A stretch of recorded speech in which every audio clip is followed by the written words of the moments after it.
Menanggapi rencana para buruh terkait aksi mogok kerja nasional mulai hari ini tanggal 6 hingga 8 Oktober, Menteri Tenaga Kerja Ida Fauzia menulis surat terbuka dan mengatakan aspirasi serikat pekerja maupun para buruh telah diterima dan dipahami sejak awal tahun 2020. Kita langsung bergabung dengan Menteri Tenaga Kerja Ibu Ida Fauzia. Selamat siang Bu Menteri.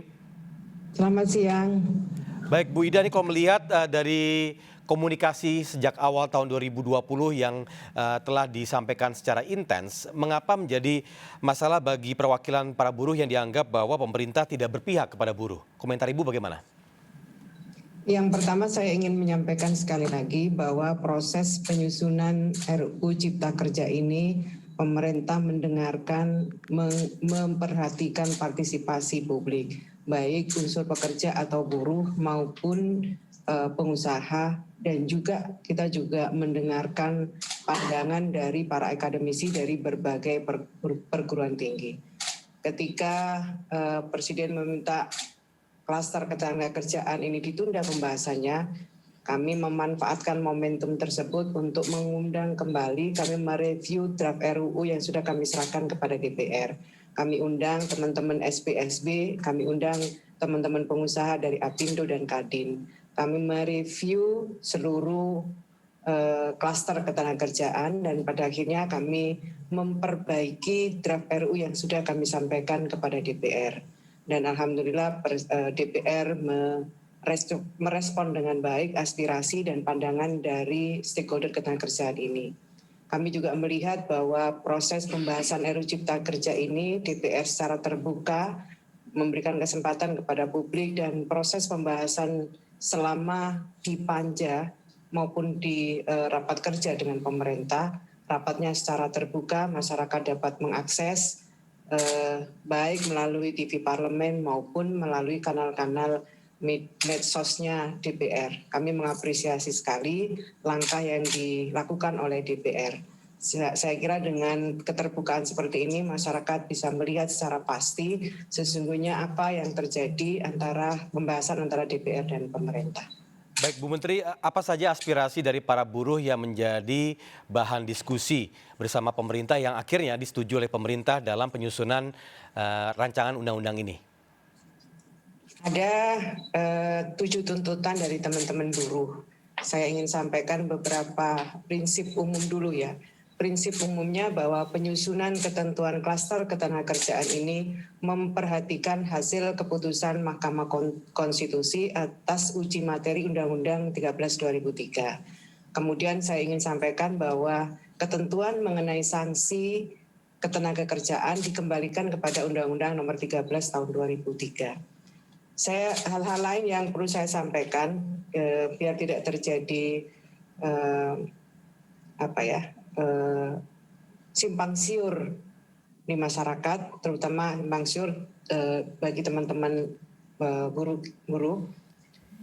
Yang pertama, RUU Cipta Kerja tetap mengatur syarat-syarat dan perlindungan hak bagi pekerja atau buruh PKWT. Dan ini yang menjadi dasar dalam penyusunan perjanjian kerja. Di samping itu juga RUU Cipta Kerja ini mengatur perlindungan tambahan berupa kompensasi kepada pekerja atau buruh pada saat berakhirnya PKWT. Jadi ketentuan tentang PKWT ini kita kembalikan kepada Undang-Undang 13 2003 dengan penyempurnaan. Apa penyempurnaannya? Ada perlindungan tambahan berupa kompensasi kepada pekerja atau buruh pada saat berakhirnya PKWT. Jadi ini untuk menepis banyaknya rumor. Ini rumor karena sudah diputuskan di DPR, PKWT syarat dan ketentuannya diatur sesuai dengan Undang-Undang 13. Kemudian ada tambahan perlindungan. Kemudian syarat-syarat dan perlindungan hak bagi pekerja atau buruh dalam kegiatan alih daya atau outsourcing itu masih tetap dipertahankan. Bahkan di Undang-Undang Cipta Kerja ini memasukkan prinsip pengalian perlindungan hak bagi pekerja atau buruh apabila terjadi pergantian perusahaan alih daya. Dan ini juga sesuai dengan keputusan dari Mahkamah Konstitusi. Dan yang lain dalam rangka pengawasan terhadap perusahaan alidaya, RUU Cipta Kerja ini juga mengatur syarat-syarat perizinan terhadap perusahaan alidaya yang terintegrasi dalam sistem OSS. Kemudian mengenai waktu kerja, waktu istirahat, ini tetap diatur sebagaimana Undang-Undang Nomor 13 Tahun 2003. Jadi tidak benar kalau pekerja itu akan dieksploitasi, tidak ada jam istirahatnya. Ini tetap diatur sebagaimana Undang-Undang 13 2003 dengan menambah ketentuan baru mengenai pengaturan waktu dan kerja, waktu istirahat pada sektor usaha dan pekerjaan tertentu. Mengapa ini diatur? Karena untuk mengakomodir tuntutan perlindungan pekerja atau buruh pada bentuk-bentuk hubungan kerja dan sektor tertentu di era ekonomi digital ini yang berkembang sangat dinamis. Kemudian di RUU Cipta Kerja ini tetap mengatur hak-hak dan perlindungan upah bagi pekerja atau buruh sebagaimana Undang-Undang 13 tahun 2003 dan PP 78 tahun 2015 dan selanjutnya akan diatur dalam peraturan pemerintah. Ada penegasan variabel dan formula penetapan upah minimum ini berdasarkan pertumbuhan ekonomi atau inflasi. Selain itu, ketentuan mengenai upah minimum kabupaten kota tetap dipertahankan. Ini saya perlu sampaikan karena yang berkembang upah minimum kabupaten dihapuskan. Ini tetap kita pertahankan. Dengan adanya kejelasan dalam konsep penetapan upah minimum dimaksud, maka RUU Cipta Kerja ini menghapus mengenai penangguhan pembayaran upah minimum. Jadi tidak bisa ditangguhkan lagi. Selain itu, dalam rangka memperkuat perlindungan upah bagi pekerja atau buruh, serta meningkatkan pertumbuhan sektor usaha mikro dan kecil, RUU Cipta Kerja ini mengatur ketentuan pengupahan bagi sektor usaha mikro dan kecil. Kemudian dalam rangka perlindungan kepada pekerja atau buruh yang menghadapi proses pemutusan hubungan kerja, di undang-undang ini tetap mengatur ketentuan mengenai persyaratan dan tata cara PHK. Jadi tetap kita atur. Ini kan sudah diatur di Undang-Undang 13, tidak kita cabut, kita tetap atur, tetapi tetap memberikan ruang dan di RU ini tetap memberikan ruang bagi serikat pekerja atau buruh dalam memperjuangkan mengadvokasi kepentingan anggotanya yang sedang mengalami proses PHK.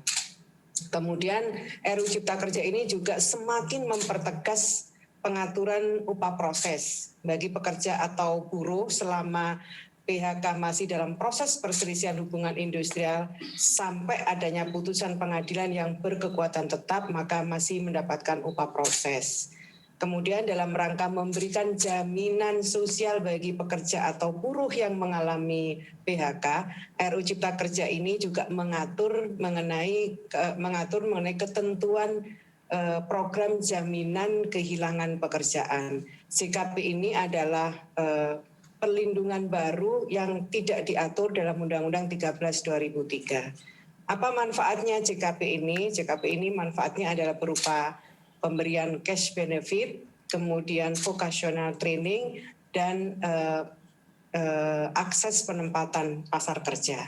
Jadi harapannya adalah begitu jika ada teman-teman yang mengalami PHK di samping mendapatkan pesangon, mereka juga akan mendapatkan perlindungan sosial dari jaminan kehilangan pekerjaan ini dengan 3 manfaat tadi.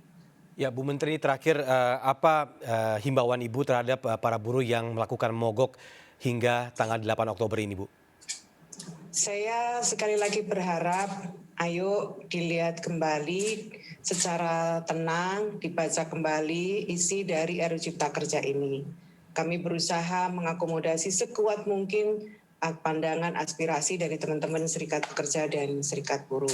Dan yang perlu saya sampaikan, saya masih tetap mengajak teman-teman untuk bertemu kembali. Ada perintah dari undang-undang ini untuk mengatur secara teknis dalam bentuk peraturan pemerintah. Saya mengajak duduk kembali teman-teman pengusaha, teman-teman pekerja untuk kita rumuskan agar kita bisa memastikan perlindungan kepada teman-teman pekerja.